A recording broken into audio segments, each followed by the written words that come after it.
هيئة التحكيم المحترم المكرم، جميع الأساتذة والأستاذات، كلية المعلمين الإسلامية المكرم صاحب الجلسة، ويا أيها الحفل الكرام، أحييكم بتحية أهل الإسلام، تحية يكرم بها أهل الجنة، تحية تدخل القلوب سرورا وسلاما. السلام عليكم ورحمة الله وبركاته.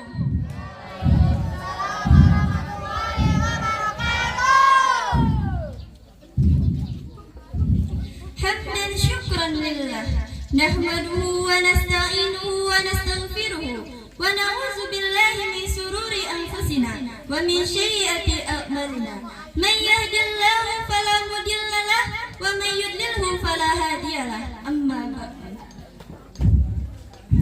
في هذا اليوم خيرا وبركة، ونحن تحت ظلال الله تبارك وتعالى نحضر ونجتمع نحن هنا لاحتفال المسابقة الرائعة.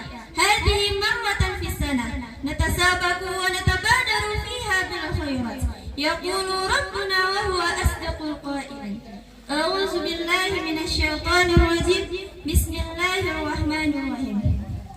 ولكل وجهة هو موليها فاستبقوا الخيرات.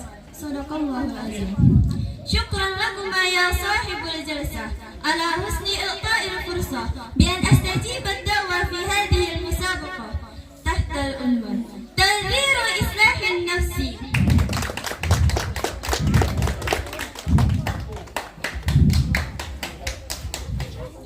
أحبتي في الله، تغيير إصلاح النفس أمر مهم لنا لإصلاح النفس، بأن نكون حسنا طيبا من السابقين.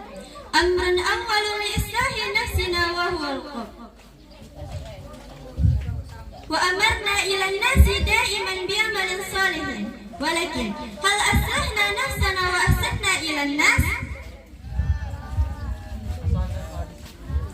لأن كل الناس في هذه الدنيا لهم الخطأ، قليل منا لا نستطيع أن نصلح نفسنا، وكثير منا أن نشتغل في عيوب الناس،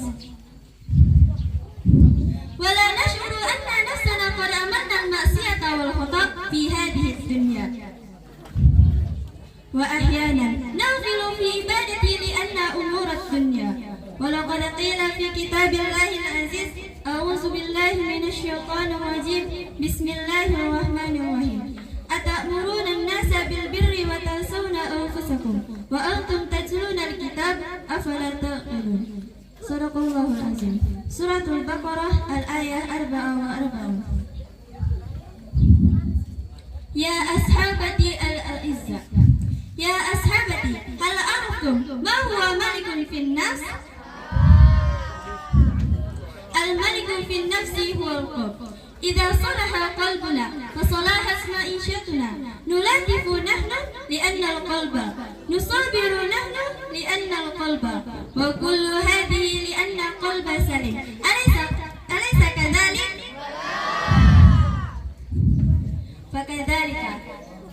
فكذلك يا أصدقائي، ما أهم تغيير إصلاح النفس أو القلب؟ معاشر الإخوان والأخوات، رحمني ورحمكم الله، شبان اليوم لا يغتنموا شبابهم ويضيئوا أوقاتهم، وهم يشتغلون ما شاءون نظام وترتيب. قد يقول رسول الله صلى الله عليه وسلم لرجل وهو يعظه: اغتنم 5 قبل 5، شبابك قبل هرمك، وصحتك قبل سقامك، وغناك قبل فقرك، وفراغك قبل شغلك، وحياتك قبل موتك. رواه الحاكم.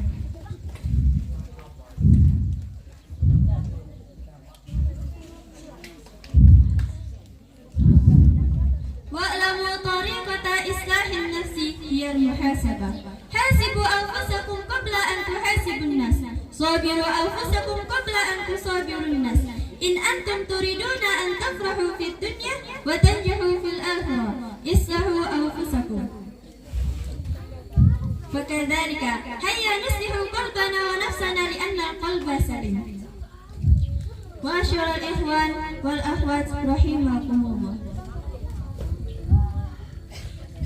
إذا ننظر شبان اليوم قد كثير الإنسان لا نستطيع أن نصلح نفسهم، لأن في جيل الآن قد مفسدين وهم ينسون عن أمر الله، أليس كذلك؟ فكذلك هيا نكون شبان محسنين في يوم الغد. معاشر المسلمين والمسلمات، فمن ذلك هيا نصلح قلبنا ونفسنا لأن ذلك مهم في حياتنا، لعل ببيان أن نستطيع أن نأخذ الاستنباط أن الله يحب الذين متطهرين.